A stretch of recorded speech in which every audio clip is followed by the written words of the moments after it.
नमस्कार, मैं हूं तन्वी सिन्हा और आप देख रहे हैं बिज तक। बीते लंबे समय से पूरी दुनिया कोरोना वायरस महामारी का मुकाबला कर रही है। अभी दुनिया इसे उबर भी नहीं सकी है कि एक नए वायरस ने दस्तक दे दी है। मंकी पॉक्स इन्फेक्शन के आए मामलों ने लोगों के बीच भय का माहौल पैदा कर दिया है। ये धीरे धीरे दुनिया के अन्य देशों में भी फैल रही है।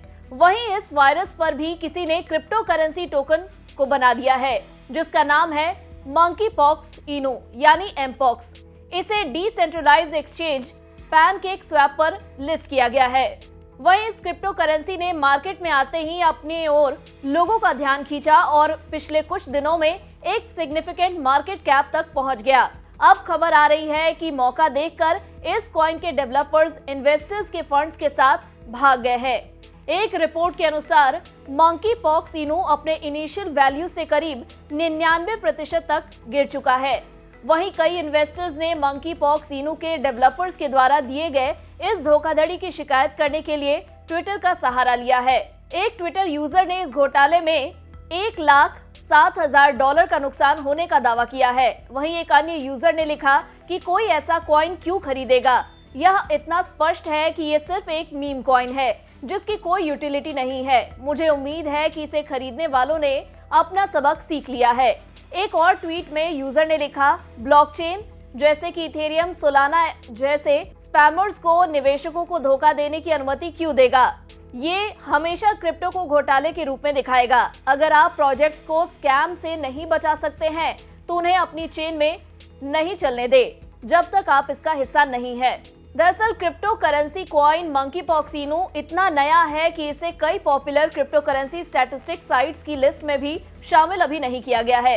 ऐसे में इस कॉइन की रिलायबिलिटी को लेकर वाकई सही से जानकारी नहीं होने के बावजूद कई लोगों ने इसमें इन्वेस्ट कर दिया है और अब जब इसके डेवलपर्स ही फंड्स लेकर भाग गए हैं तो लोग पछता रहे हैं, क्योंकि अब उनके पास इस वक्त करेंसी में आई गिरावट से भी फ्यूचर में उबरने का स्कोप नहीं है। बता दें, क्रिप्टो करेंसी की मार्केट बहुत बड़ी है और यहाँ पर हजारों की संख्या में डिजिटल करेंसी मौजूद है। इसलिए सभी क्रिप्टो एक्सपर्ट्स बार बार यही सलाह देते हैं कि पहले क्रिप्टो करेंसी के बारे में जान ले, उसको शुरू करने का उद्देश्य समझ ले, साथ ही उसके पीछे कुछ दिनों के परफॉर्मेंस को एनालाइज कर ले, तभी निवेश को लेकर मन बनाए। ऐसा करने से आप कम रिस्क के साथ इस वॉलेटाइल मार्केट में भी प्रॉफिट कमाने की उम्मीद लगा सकते हैं। इसके अलावा क्रिप्टो जैसा एसेट क्लास जो काफी नया है और उतना ही वॉलेटाइल भी है और मार्केट में इसको लेकर कई विचारधाराएं भी हैं, ऐसे में आपको अपने इन्वेस्टमेंट का केवल 2 से 3% ही क्रिप्टो में इन्वेस्ट करने की सलाह दी जाती है और इसके अलावा इसके बारे में काफी जानकारी और रिसर्च के बाद ही आप इसमें इन्वेस्ट करें। वहीं मीम कॉइन्स में निवेश करना बहुत अधिक भरोसेमंद नहीं माना जाता है। वहीं पिछले कुछ सप्ताह में क्रिप्टो बाजार में बड़ी गिरावट के बाद क्रिप्टो करेंसीज को लेकर रेगुलेटर्स की ओर से आशंकाएं बढ़ गई हैं। साथ ही हाल ही के महीनों में क्रिप्टो करेंसी से जुड़े फ्रॉड के मामले बढ़ने के कारण बहुत से रेगुलेटर्स ने इस सेगमेंट की स्क्रूटनी को लेकर जोर दिया है। भारतीय सेंट्रल बैंक आरबीआई के गवर्नर शक्तिकांत दास ने भारत में क्रिप्टो करेंसी जैसी डिजिटल करेंसी के इस्तेमाल को लेकर निवेशकों को फिर से आगाह किया है। उनके अनुसार ये वर्चुअल करेंसी देश की वित्तीय स्थिरता को नुकसान पहुंचा सकती है। ब्लॉकचेन टेरा के क्रिप्टो टोकन यूएसटी और लूना में बड़ी गिरावट के बाद रिजर्व बैंक ऑफ इंडिया ने क्रिप्टो करेंसीज को लेकर दोबारा ये चेतावनी दी है। हाल ही में आरबीआई के अधिकारियों ने कहा था कि अधिकतर क्रिप्टो करेंसीज का डिनोमिनेशन डॉलर में होता है और इससे देश की इकोनॉमी पर डॉलर का दबदबा बढ़ सकता है। इससे पहले भी आरबीआई ने क्रिप्टो करेंसीज पर बैन लगाने की जरूरत बताई थी, लेकिन केंद्र सरकार का कहना है कि वह क्रिप्टो सेगमेंट को पूरी तरह बंद नहीं करेगा। दास ने बताया, क्रिप्टो एक ऐसी चीज है जिससे जुड़ी कोई वैल्यू नहीं है। इसे रेगुलेट करने को लेकर आरबीआई का रुख हमेशा स्पष्ट रहा है।